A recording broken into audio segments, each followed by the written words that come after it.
my friends, gather around. It's December and the truth is finally louder than your goals. This year exposed people, they ripped off the Band-Aid kind of exposed, just a nasty gash from last year. If 2025 was a test, half the class is still Googling the answers. And even with that, they still failed. Let's dive into it.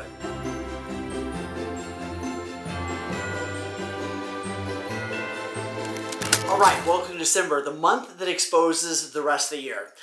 Especially what the rest of the year tried to hide. You can fake momentum in March, you can fake confidence in July, but December is where it tells the truth. It's where the truth comes out. Yeah, this is the month where you look back at your systems and realize, oh damn, that wasn't a system, that was literally a prayer and duct tape. It's the month where your habits finally invoice you. It's where excuses come home wearing a Santa hat, where you look at your pipeline and think, okay, maybe I wasn't manifesting quite enough. Listen, we are not here to judge you. We're right here with you. This year kicked a lot of people in the teeth, and it crapped on some people and cracked some other people wide open.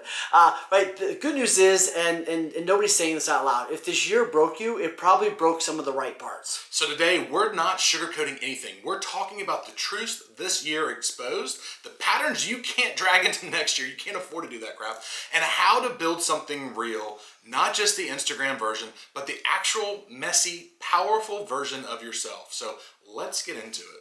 Absolutely. All right. So a couple things that people faked this year. First off, a lot of people thought they had systems and they didn't. A lot of people really just had duct tape, adrenaline, and some dreams. Right? Some people thought they had a follow-up system, but it was really just, I hope I remember the sticky note that I wrote down. And this year also exposed people don't have capacity because they don't have discipline. December shows us that we had boundless opportunities, like when we look back and we're thinking about all the good things we did, we're thinking about the bad things we did. It's just a good time to reflect. And guess what? It's showing us what we did not do. Yeah, well, and a lot of agents didn't have good boundaries this year, and they just burned out, right? Yeah. So a lot of people thought they had time management, but really they weren't saying no to anything.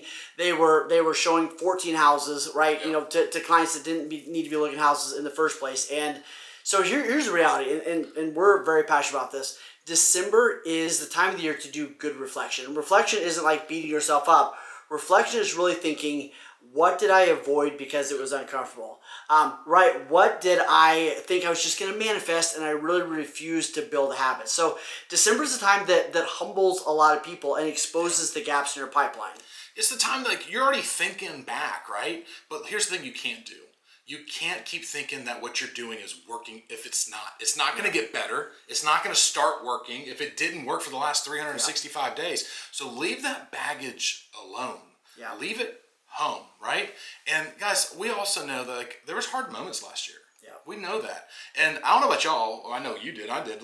There's breaking points. Dude, absolutely. I don't know if it's just a deal falling apart or friendships kind of suck and somebody used another agent. I don't know. Or maybe this year also showed a lot of people I don't know what the hell I'm doing. This market kicked my ass. Maybe I'm not good for it anymore. I don't know. Yeah, no, and the thing, a lot of people are hey, should I get out of the business? What should I do? But here's the reality. Random reflection isn't that helpful. Intentional reflection will make a huge difference. So ask yourself some of these questions, right? If I could go back and do the year over again, what exactly would I have done different? What would I have done different in the last 11 and a half months that would have made a big impact, right?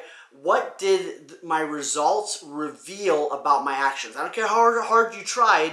What did the results reveal? Where did I pretend that I had discipline, but I didn't do it consistently? What pattern? And then you look at those, what patterns didn't serve me? Which patterns do I not want to carry into this next year? Guys, December, to wrap this up, is like riding on a boat. You can leave that wave behind you, but as soon as you stop, as soon as you slow down, it's going to catch up and it's going to push you into the dockwards next year, right? So you can't run from this forever, so you might as well have an honest conversation. Ask yourself those questions. Quit letting December bullying you to think that you were actually doing something good, that everything is fine. Yes. It's okay not to be okay and to be honest, because that's how we're going to get better. Yeah. So here's the thing. We have a list of questions that we ask ourselves and we ask our team members every single year. If you want that list of questions, drop a comment. We'll send that to you.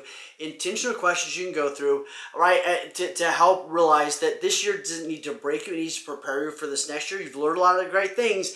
Now use the lesson. So go drink some hot chocolate, Cry for a second if you need to. Baileys, maybe. Yeah, little half and half. There you go, half Baileys, half whatever. And make the commitment to ask yourself the questions, write down the answers, and then hey, let's build a phenomenal next year.